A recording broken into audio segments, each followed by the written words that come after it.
Hello, welcome to the latest live edition of the Trinity podcast with me, Ben. Rob is currently he's not at work at the moment. This week he's been in Madeira with his girlfriend, which has looked absolutely beautiful. He have some lovely sunny weather, staying in a lovely hotel by the sea. Looks absolutely amazing. Today it's just me. I'm going to run through this podcast on my lonesome, do it solo. So anybody watching on Facebook then? I've got a quick question for you. So let me just load this up so I've got the comments and everything. Got one person live on Facebook at the moment. If you are watching live, make sure you hit that like button, hit the thumbs up button, the heart button, whatever button you've got, press that button. But I've also got one simple question for you, which is, the question is, are you looking to lose weight in 2022? So yes or no. So you can either type yes in the question box if you are looking to lose weight, doesn't matter whether that's one dress size, two dress size, more, or if you're not looking to lose weight at all, then type no in the comment box. So everybody live, there's 3-4 people on live. Are you looking to lose weight in 2022? Yes or no?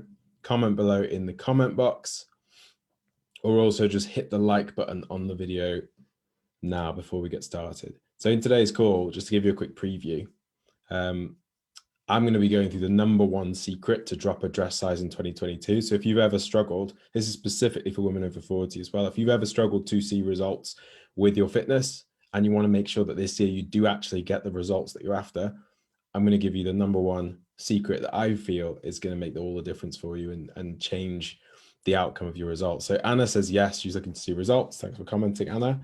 And Debbie says no, she's not looking to lose weight. Also fine. Anybody else? Are you looking to lose weight? Are you looking to drop a dress size or see any results in 2022? Yes or no in the question box. We've got 5 people on now.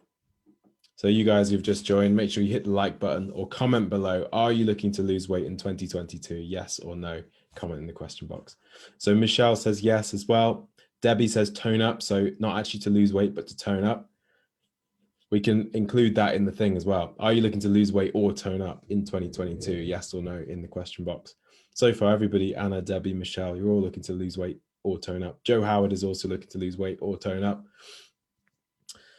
Me personally, I am also looking to lose weight and turn up in 2022.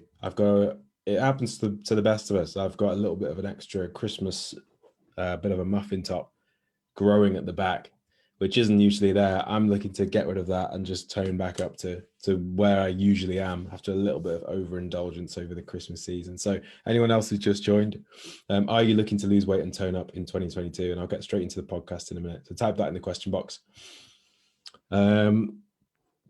Right, I'm almost ready to get started. I'm going to jump into the official podcast intro in a second. Before I do that, though, it would be amazing that everybody live, so Joe, Debbie, Michelle, Anna, anyone else who's watching live, just tap that heart button, tap that thumbs up button, because it really helps to sort of spread the word and make sure that this video and this podcast gets out to as many women as possible so that we can help as many women as possible.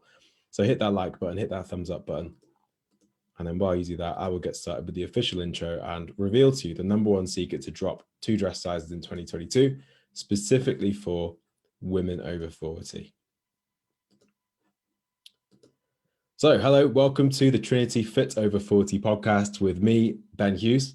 I'm one of the co-founders of Trinity Transformation and one of the creators of the Fit Over 40 method. And for more information about what we do, go to www.fit40info.com and you'll see all the details on that page. In today's episode, I'm going to be revealing the number one secret to drop 2 dress sizes in 2022. So sit back and relax and welcome to today's podcast. So firstly, we hope you had a good Christmas. We hope your January is going well. But if you're anything like the women who have been signing up to our Fit Over 40 program this week or in this month, there's a chance you may have a few extra pounds to lose in 2021 or 2022, sorry. And most people tend to start a new fitness program in January. They tend to start doing something to try and see some results before summer, thinking, new me, new year, new me, and all of that, which is great. And we love that enthusiasm. But I speak to so many women in their 40s and 50s who start out with loads of motivation only to fall off track after the first few weeks of the year. Maybe you're in that situation at the moment. Maybe you found that you're not quite seeing the results that you wanted to see. And one of the main reasons that this happens is because just when you're not seeing a lot of results in the mirror, it's easy to lose focus and it's easy to give up. And nothing is more frustrating than spending all week on a new diet plan, only to step on the scales and see zero movement for all of your hard work. And this usually happens because changing hormones and high stress levels can make it more difficult for women over 40 to see results with the normal kind of diet plans, slimming clubs, etc. And this leaves so many women stuck and feeling like they're unable to lose weight, dreading shopping for clothes, especially after Christmas, because nothing seems to fit quite right anymore, especially around the middle area, choosing what to wear to cover up problem areas instead of wearing the things they like, worrying about their weight spiraling out of control, and that they'll never be able to lose that weight again. And that's never really a nice place for anyone to be in. But luckily, there is a way for women over 40 to drop 2 dress sizes in as little as 12 weeks. And this is exactly what we do inside our Fit Over 40 program. And in today's podcast, I'm going to break down the exact strategies that we use with our clients to help them turn it all around, get the scales moving, get that weight off, and then keep that weight off for life as well. So, first of all, then, the number one secret to drop 2 dress sizes in 2022 is possibly not what you think, but it might be a little bit different for some people than it is for others. So the first thing to remember is there's no one size fits all solution. And that's something that you should be very wary of. So, what's going to work for you may be completely different to what's going to work for one of your friends, what's going to work for one of your kids, what's going to work for your partner. You need the approach that's going to work best for you. And what that solution depends on often comes down to what is the number one thing that you struggle with. So the 2 biggest ones that we see are, firstly, people being really consistent, following the diet, following the plan, but not seeing results in the mirror. And the second thing is not actually being consistent in the first place to be able to see those results. So I'm going to tackle those one at a time. But if you're in the first group, then, so if you're being consistent but you're not seeing results, then the secret for 2022 is going to be all about figuring out why you're not seeing those results. And this could be for a number of different reasons. So the first reason that can impact this is your hormones. So physical and hormonal changes can start up to 5 to 10 years before clinical menopause. So clinical menopause defined as like the day, I think it's 1 year from your last period. It's like your official clinical menopause. But up to 5 to 10 years before this point, physical and hormonal changes can start to happen, which can lead to things like a heightened stress response, which can lead to changing levels of progesterone and estrogen, which can lead to things like joint aches, joint pains, changes to metabolism. And the result of all of these things is it can make it much easier to gain weight, especially gain weight around the middle, and much more difficult to lose that weight again with the kind of normal dieting approaches. And this leaves many women stuck and unable to see results. So the solution to this problem of hormones is, rather than just taking a general fitness approach, which is designed to work for your average dieter, and let's face it, most diet plans out there are just designed to work for your average kind of 20, 30 something person, man or woman. Instead, you want to choose an approach specifically designed for women over 40, which will work with your changing hormones rather than against them. And the key things to look out for when you're finding that approach specific to women over 40 are, 1, low impact weight-based workouts, which are not going to overstress the body, which is really, really important when you're over 40. And then a sensible nutrition approach, which doesn't involve anything too extreme or too restrictive, because again, that can overstress the body and it can stop you from seeing the results you're after. So keeping stress levels low is also really important, and I'm going to cover that in more detail later. But the first thing then, if you're being consistent, not seeing results, is to just make sure you're following an approach which addresses where you are now in terms of your age and your hormones, and you'll be much more likely to succeed. The second thing, so if you're being consistent, not seeing results, the second thing that can catch you out is portion sizes. So it's possible, a lot of people tell me now, oh, I eat really healthy, but I'm just not seeing results. And the reality is, it is possible to eat really healthy foods, but still be eating too many calories per day. And this can happen, for example, if people are serving up dinner and kind of serving everybody the same portion. So you'll see women who serve themselves a portion, they serve their partner the same portion. So they're ending up eating the same amount of food as their partner. And the problem with this is, let's say, your partner might be a man who's like 6'4" and a lot bigger. He's going to be able to eat a lot more food than, say, a woman who's like 5'5" and a lot smaller in terms of kind of the muscle mass and their metabolism. The other thing that people run into is eating the same as they used to when they were younger, or the same as they used to when they were more active. Now, you can't escape the basic science of weight loss. So calories, people kind of get worried about tracking, counting calories, those types of things. Reality is calories are just a measure of how much energy is in food and how much energy is in drink. And you must consume the right amount of calories consistently over the whole week in order to lose weight. So you need to take in not too much and you need to take in not too little. You need to get just the right amount for you. And this number is unique to you and it must take into account your current age, current hormonal situation, as well as your height, your muscle mass, previous dieting history, any other kind of medical factors. So this needs to be specific to you. So the solution to this is to base your portions on all of those factors to make sure that they're right for you and right for your body as it is now in order to see good results. And just side note, this doesn't mean you have to starve yourself. We always recommend like a moderate approach is good. It's not, doesn't generally work very well to cut your calories down really, really low because it's just not sustainable. But the key thing is getting those portion sizes right for you and your body and where you are right now. So the third thing that can happen if you're being consistent and not seeing results, the third thing that can block you from seeing those results is alcohol. So it's also possible to eat really healthy and to not eat too much. So to get the calorie tracking right, get all of that right, but then to also consume lots of alcohol on top of that, which can then put the brakes on your progress. So alcohol does contain quite a lot of calories. So pure alcohol contains 7 calories per gram. Carbs contain 4 calories per gram. Fat contains 9 calories per gram. Protein also contains 4 calories per gram. So alcohol is somewhere in between carbs, like protein and carbs, and fats in terms of calories. So it's up at the higher end of the spectrum. The thing with alcohol is those alcohol calories, you don't tend to notice them going in. Like there can be quite a lot of, for example, a glass of wine, maybe a couple of 100 calories, but I'll do an example with a whole bottle. If you had a whole bottle of wine, the whole bottle of wine is 700 calories of food. That's equivalent to say 3 large jacket potatoes. And everyone thinks, oh, potatoes, there are lots of carbs, that'll be bad. The reality is, like, if you took your dinner and then you added 3 jacket potatoes onto your dinner, it's probably going to be quite difficult to fit those jacket potatoes in, to actually stomach all of those jacket potatoes alongside your regular dinner.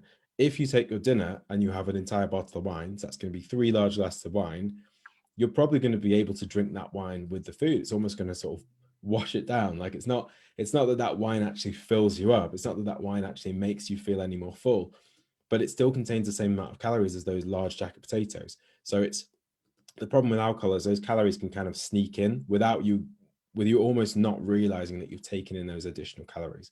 So alcohol is another thing to really, really watch out for. And it just needs to be taken in moderation and fit in with everything else we've talked about. So with those portion sizes, and we're doing an approach that works perfectly for your hormones.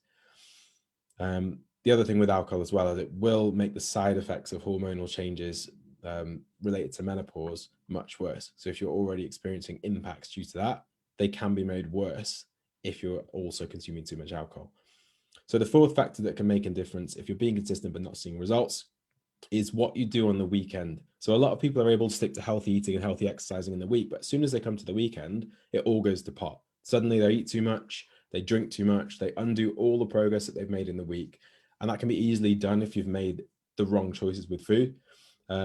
And this can lead to a cycle of thinking, I'll start again on Monday. So every weekend I'll start again on Monday, I'll just do what I want this weekend and I'll start again on Monday. And then that repeats itself over and over again. You start on Monday, maybe Monday goes well, Tuesday goes well, Wednesday goes well, you get to Thursday and you kind of go a bit off track. By Friday, you're completely off track. Saturday and Sunday, again, completely off track.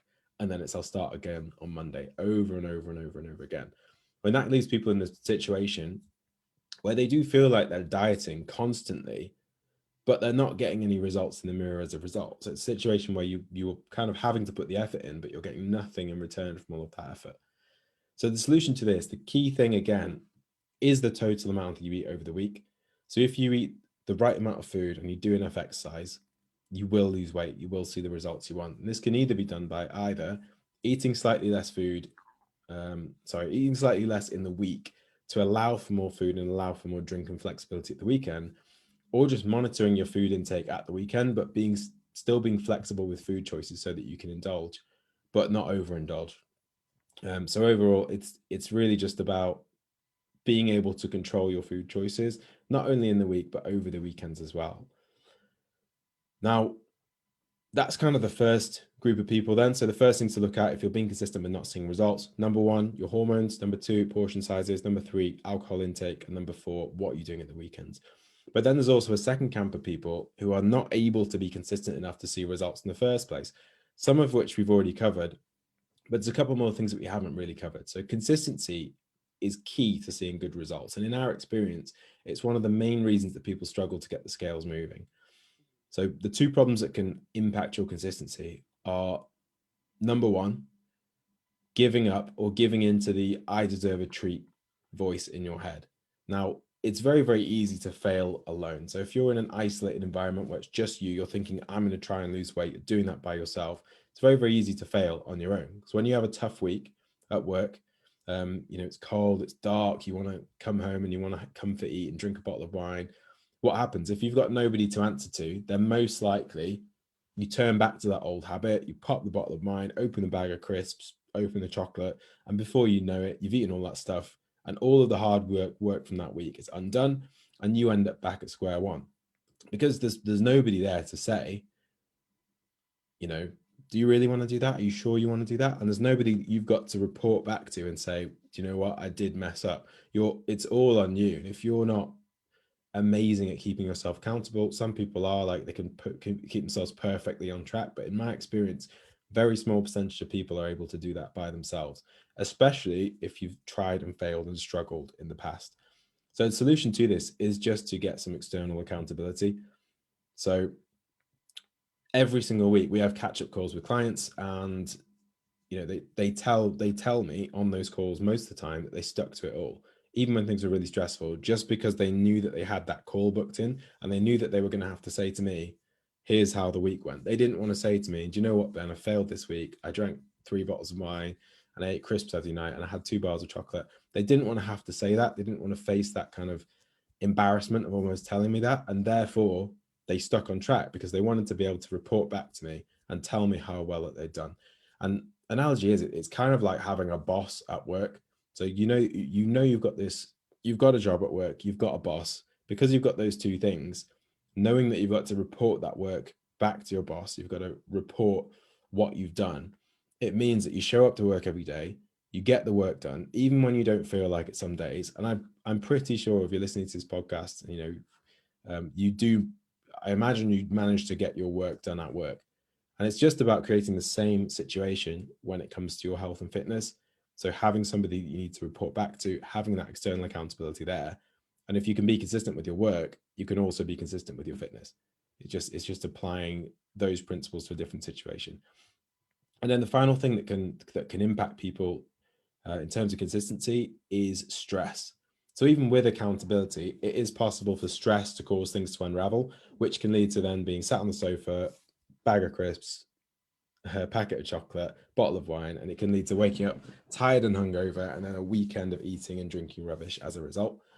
And once it's hit that point, you get really, really stressed. You're tempted to hit that fuck it button and say, it's too late. Once you get to that point, it's usually too late. So what we recommend instead is just trying to reduce those stress levels proactively and regularly. And our clients do this using a powerful daily mindset routine called the Stress Shield. Now, one of the reasons it's so important to reduce stress, especially as a woman over 40, is because as everybody gets older, your response to stress increases. So for the amount of stress that you have in your job, you'll experience a greater release of the stress hormone cortisol as a result of that stress. As you get older, that increase of cortisol gets higher and higher for both men and women. But for women specifically, that increase in stress, it increases 3 times more than it does for men. So for women, it's even more important that you try and reduce your stress levels as much as possible, especially because if you have elevated cortisol, which is the stress hormone, it can again cause your body to want to hold on to and retain extra weight and make it difficult to lose that extra weight, especially from around the middle area. So what we do with our clients then, the Stress Shield routine, something that takes less than 10 minutes per day and just helps to sort of dissipate that stress proactively before it becomes a problem. So we try to keep that stress under control. This then in turn stops people from turning to food, stops people from turning to alcohol, and means that they can stay consistent. And you can think about this a bit like pulling the plug on a bath. So if you were to run the taps into your bath full power, and imagine that you don't have one of those little overflow things as well, just for the sake of this this podcast. If you never pull the plug out, eventually the water will just flow and it will go over the top of the bath, flood the bathroom, and cause you all sorts of terrible problems in your house until the ceiling eventually falls through. But if you pull that plug out regularly and you let some of the water out, it's like you never let the water level get too high, and it never causes issues. And it's exactly the same thing with stress. If each day you pull the plug out for a little bit for those 10 minutes, reduce your stress level a bit, you can keep that under control. And then it's like 10 times easier to stay on track and to keep seeing results. So those are all the strategies. So I'll run through them again. So if you're being consistent but not seeing results, look at your hormones, portion sizes, alcohol, and what you do at the weekends. Whichever one of those you think is the biggest problem for you, I'd focus on that one first. And if you do struggle with consistency, the two things that you can look at are, number one, how are you dealing with your stress? What can you do to reduce your stress levels? And number two, what accountability can you put in place to help yourself stay on track? Now, that accountability could be from a coach, it could be from working with us in something like Fit Over 40, or it could be from somebody else. The problem with, let's say you're accountable to, for example, your partner or a friend. The problem with that is, if it's not somebody's job to keep you accountable, they might do it for a bit, but in my experience, usually a few weeks down the line, they may kind of stop doing it. And also, if they're your friend or somebody who's like, or you know them quite well, they'll tend to sort of let you off the hook. They're not going to be like really strict with you and make sure that they keep you on track and make sure that they keep you accountable all of the time. So I finally just want to finish off with a short example. So I've got a case study here from one of our clients called Kay. And she's just going to tell you about her experience working with us and the kind of results she was able to achieve. So she said, before joining Trinity, I was feeling in quite a dark place, literally. It was February. I'd put on a lot of weight in the previous year, despite doctors making it very clear to me that I should be losing weight after spinal surgery. I had a gym membership, but found it impossible to make time to go. I was anxious about starting new exercises. I wasn't sure what my spine could deal with. Things were not going well at work. My boss was unhappy with my performance, and I was prioritizing family, but this was taking a toll on me in terms of stress. I'd been a gym user and swimming on and off since I was a teenager. 30 years ago, I did dubious teenage dieting methods, for example, living on Ryvita and Marmite, not ideal, and flirted with proper eating disorders. 25 years ago, I did Weight Watchers plus rowing, lost weight, but a few years later, put it all back on again. 18 years ago, I lost weight again using a combination of my old Weight Watchers materials and consistent gym or swim routine. Found it difficult to keep the weight off over time. And then 3 years ago, worked with a personal trainer who used resistance training plus clean eating, but not calorie counting. This was very effective for 8 months or so, but I stopped the training because I had increasingly bad back pain. I kept up the eating rules for another 9 to 12 months, but I eventually dropped them too, and the weight piled back on. I knew from my personal history that an exercise regime based on resistance training would suit me and should get results, although I wasn't sure how easy or safe it would be to do this in my own home. I was a bit skeptical or concerned about calorie counting, as I have most recently had good results with a clean eating, not calorie counting system, and didn't want to get into an eating disorder type mindset. I'm still skeptical, again, based on personal history, about keeping the weight off once I've lost it. But my 3 biggest wins from the program so far are, number 1, consistency pays off. Number 2, defining short-term goals really is helpful towards long-term goals. And number 3, I've lost 23 kilograms, so that's 3.5 stone. Because of my large frame, it's taken a long time for my weight loss to be really noticeable, even though I've now lost 3.5 stone, but it is quite evident that I am a lot slimmer, particularly around the waist and hips, and all my clothes seem to be too big now. I'm very impressed with how my upper arms have changed. Although the circumference isn't that much smaller, there's a world of difference in terms of how toned they are, which is nice because they were not my favorite body part. I've increased the amount of weight I can carry, bought 3 new kettlebells since starting Trinity, heaviest to 24 kilos, and I'm a lot more confident about weight-bearing activity in my back than I was when I started, which has been good for my confidence. That said, I'm still extremely careful with my back and cautious about carrying heavy weights above waist level. For e.g., I'm still only using 12 kilos for goblet squats. I think the Trinity mindset work and the general consistent routine has been really helpful to me through the ups and downs of the past year, combined with the general energy boost that comes from feeling healthy. In my family life, there is give and take to this. For example, my husband had to get used to me not being very available to the family 3 mornings a week due to workouts. But generally, I think everybody has benefited from me being in good health. So that's an amazing testimonial there from Kay. Just goes to show, the type of results that you can see when you have the right type of approach, and you can put that into action consistently. And with that, she was able to lose those 3.5 stone. So if you'd like more details about the exact program that she followed and just more information about working with us in general, if you head to www.fit40info.com, you can grab all of the details on that page. So that's all I've got for you on today's podcast. Hopefully that's been helpful. Hopefully there's some good tips there that you can put into action. Don't remember to check out the details of the program, www.fit40info.com, and I'll catch you again on the next podcast.